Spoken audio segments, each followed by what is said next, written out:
இப்போ செல்ஃபோன் இருக்குது, ஆன் பண்ண உடனே முதல்ல எதை பார்ப்பீங்க? டவர் எப்படி இருக்குது, கனெக்ஷன் கரெக்டாக இருக்குதா? நீங்கள் முதல்ல டவர் தானே செக் பண்ணுவீங்க.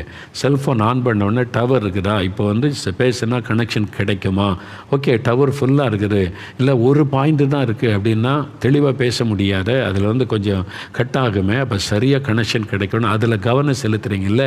அதே மாதிரி ஆண்டவரோடு நம்ம பேசணுமானா ஆண்டவருக்கும் நமக்கும் உள்ள தொடர்பு கரெக்டாக இருக்குதா, டவர் வந்து கரெக்டாக ஃபுல்லாக இருக்குதா கவனிக்கணும். சில சமயம் ஒரு பாயிண்ட் இருக்கும், அப்போது ஆண்டவருக்கு உங்களுக்குள்ள தொடர்பில் ஏதோ உரசல் இருக்குது, குறைபாடு இருக்குதுன்னு அர்த்தம். முதல்ல அதை கண்டுபிடிச்சி ஆண்டவர்கிட்ட உங்களை ஒப்பு கொடுத்து ஜெபம் பண்ணி உங்களை சரிப்படுத்தி கொள்ளணும்.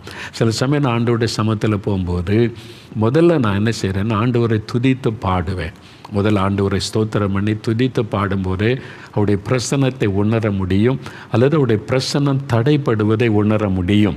இல்லை அவருடைய பிரசன்னம் தடைப்படுது, அவருடைய பிரசன்னத்தை உணர முடியல, அப்போ உடனே நான் தேவ சமூகத்தில் ஆண்டவரை என்ன நான் உம்மை துக்கப்படுத்த ஏதாவது செய்துட்டேனா, உம்மை துக்கப்படுத்துகிற மாதிரி ஏதாவது நான் பேசிட்டேனா நடந்துட்டேனா என்னை உணர்த்துங்க, எந்த குறையாக இருந்தாலும் நான் என்னை உணர்த்துங்க ஆண்டவரே, என்னை ஒப்பு கொடுக்குறேன்னு சொல்லி தாழ்த்தி ஜெபிக்கும்போது அப்போ ஆவியானவர் தெளிவாக உள்ளத்தில் சில தவறுகள் குறைகளை சுட்டி காண்பிப்பார்.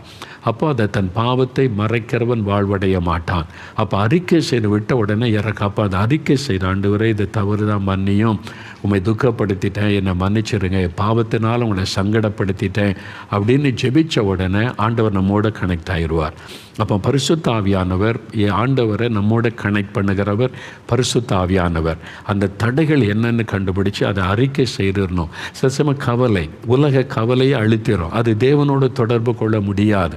அப்போ கவலையை முதல் ஆண்டவர் பாத்தில் வச்சிடணும். எனக்கு இந்த பிள்ளைகளை குறித்த கவலை, கணவரை குறித்து, மனைவி குறித்து, பண பிரச்சனை எல்லாத்தையும் நான் வச்சிடறேன் ஆண்டவரே, முதல்ல அதை வச்சிடணும். அதை வச்சுட்டா ஃப்ரீ ஆயிரும். அப்போ கவலை கூட தடைப்படுத்தும், சோர்வு தடை கொண்டு வரும், பாவம் தடை கொண்டு வரும். அது மாதிரி தடை உண்டு பண்ணுகிற பல காரியம். தேவ சமூகத்தில் போகும்போது ஆவியானவர் அதை உணர்த்தும் போது அதெல்லாம் அறிக்கையிட்டு நீங்கள் சில நம்முடைய நேரம் அப்போ வசனத்தை தியானிக்கணும். பைபிள் வசனத்தை தியானிக்கும் போது இந்த வசனம் நம்மை பரிசுத்தப்படுத்தும். வசனத்தை வாசி தியானிக்க அப்போ அதற்கு நீங்கள் சில நம்முடைய நேரம் எடுத்துக்கொள்ளணும். துதிக்கவும், வசனத்தை தியானிக்கவும், தேவனோடு உள்ள ஐக்கியத்தை சரிப்படுத்தி கொள்ளவும் சில நம்முடைய நேரம் எடுத்த உடனே ஆவியானுடைய பிரசன்னை நிரப்பி ஆண்டவருடைய பிரசன்னத்தில் ஒரு கனெக்ஷன் உண்டாயிரும். அப்போ அவரோட தொடர்பு வந்துட்டா அவ்வளோது. அப்புறம் நீங்கள் ஜெபம் பண்ணுவீங்க, அவர் உங்களோட பேசுவதை உணர முடியும், அழகாய் உங்களை வழி நடத்துவார்.